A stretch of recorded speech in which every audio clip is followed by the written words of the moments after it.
The Gospels record miracles, words, and gestures that changed the course of history. But between one scene and another, there is a recurring movement that almost never receives attention. Jesus withdraws. He leaves the crowd and remains in silence. This happens before Lazarus comes out of the tomb, before the multiplication of the loaves, before walking on the sea, before choosing the 12. The text does not dwell on this interval, yet it is always there, steady, repeated, impossible to ignore. This moment never receives a direct explanation. The text simply moves on, as though something had already been resolved beyond the reach of the scene. Jesus withdraws. Time passes. And when he returns, the story advances in an irreversible way. What happens in this interval is not described, but it happens too often to be ignored. It is in this space between noise and action, where everything must be left behind before the story can move forward, that the narrative leads those who observe into the valley of redemption. The Gospels do not treat Jesus' withdrawal as a secondary detail. It appears consistently in moments that precede something decisive. When the crowd grows, he withdraws. When expectation intensifies, he disappears. The text records this movement naturally, as though it were an essential part of what is about to unfold. In Mark, after healing many, Jesus rises while it is still dark and goes to a solitary place. In Luke, while everyone is searching for him, he remains alone in prayer. In Matthew, after feeding thousands, he dismisses the crowd and goes up the mountain. There is no lengthy explanation, no dialogue, only the record that he does not remain where the noise gathers. This withdrawal does not interrupt the mission. It prepares it. Jesus does not act under the pressure of unfolding events, nor does he react to the urgency of others.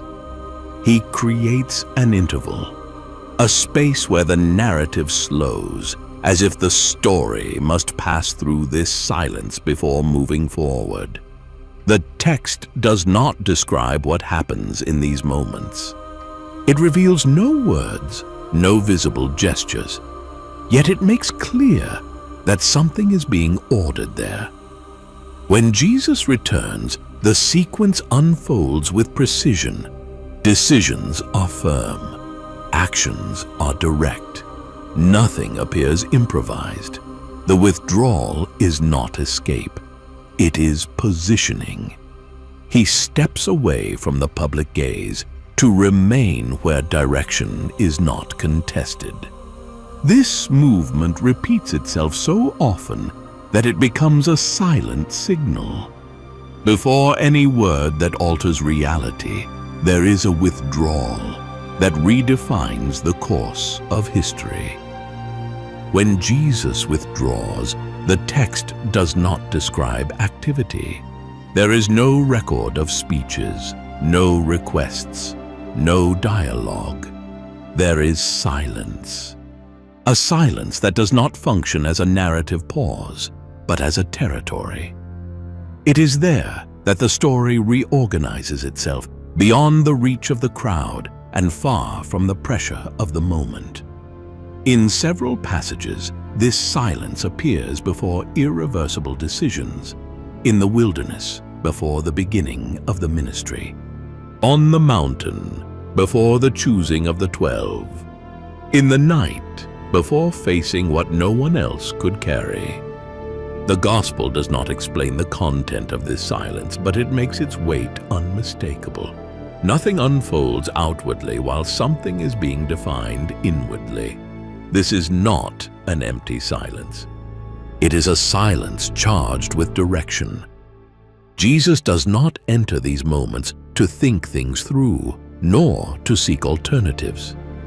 He enters because it is there that will ceases to compete for space. There is no negotiation, no rehearsal. The text suggests that once the silence is established, the decision no longer wavers. For this reason, when he returns, the words are few and precise. The actions do not hesitate. The scene moves forward without resistance. The silence did not delay the story. It removed everything that could have diverted it. It is as though the noise had to be crossed before authority could manifest itself without interference. The gospel does not ask the reader to admire this silence. It simply records it. Yet by repeating this pattern, it leaves a clear trace. There are moments when the absence of words carries more consequence than any discourse. And Jesus appears to know exactly when to enter this territory and when to leave it. After the withdrawal and the silence, Jesus returns. And when he returns, the narrative changes pace. There is no attempt, no adjustment.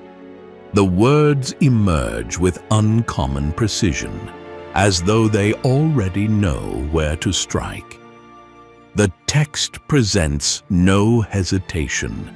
It presents consequence. Before the tomb of Lazarus, Jesus does not debate possibilities. He does not measure reactions. He speaks. And what draws attention is not the volume of his voice, but the certainty of the act. The scene is not built around anticipation of the miracle, but around the authority with which the word is spoken. Something has already been decided before the sound moves through the air. The same pattern appears in other passages. On the raging sea, a single phrase brings the chaos to an end. Before the paralytic, a command redefines an entire life. In each case, the word does not initiate the movement. It confirms it. It is as though reality merely follows something that had already been established beyond the reach of the visible scene. The Gospels do not depict Jesus testing outcomes. He does not correct commands. He does not reinforce requests. The word returns as an extension of a prior decision. The silence did not prepare a better speech. It prepared the ground where the word meets no resistance. For this reason, when Jesus speaks, there is no apparent effort. Authority is not constructed within the scene. It arrives complete. The text suggests, without explaining, that the power of the word is not born in the moment it is spoken, but in the path that precedes it. And that path passes, invariably, through a silence that is almost never noticed, yet never dispensable. This pattern runs through the Gospels consistently, never interrupted, yet never turned into an explanation. The text does not present Jesus' withdrawal as a direct teaching, nor does it treat silence as something to be deciphered. It simply keeps it there, integrated into the narrative, as part of the movement that precedes everything that truly matters. As time passes, attention settles on what is visible. Words spoken in public gain prominence. Extraordinary acts become the center of focus. What happens before them begins to be read as background, as an interval without its own function. But the Gospels make no such distinction. For the text, silence is not the absence of action. It is part of the action. Jesus never interrupts the narrative to explain these moments. He does not turn them into lessons, offer instructions, or invite anyone to imitate them consciously. They remain as something lived, not taught, something recorded, but not dissected. The reader perceives the pattern, but is not given the key. The movement is there, exposed, yet its content remains protected by the silence itself. Perhaps that is why this aspect of the story has been so sparsely inhabited over time. It does not adapt to mechanical repetition. It cannot be turned into a formula. It does not respond to haste. Silence demands remaining. It demands crossing a space where there is no immediate confirmation, no visible answer, where nothing happens outwardly while something is being established inwardly. The Gospels seem to preserve this point with care. They show the effect, record the consequence, but keep intact the interval that precedes all of it, as if certain decisions do not need to be narrated in order to be real, as if authority does not depend on explanation, only on coherence. By moving forward without revealing what occurs in these moments, the text keeps something essential beyond the reach of exposure. Not everything that sustains power needs to be seen. Not everything that guides action needs to be spoken. Some choices are not proclaimed. They are assumed. And the story advances as though that were enough, because within the logic of the Gospel, it always has been. The Gospels do not close this story with a final explanation.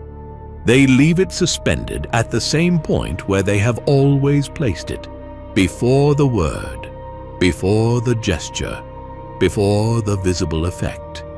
The silence remains there, not as absence, but as foundation, something that sustains everything without ever offering itself as spectacle.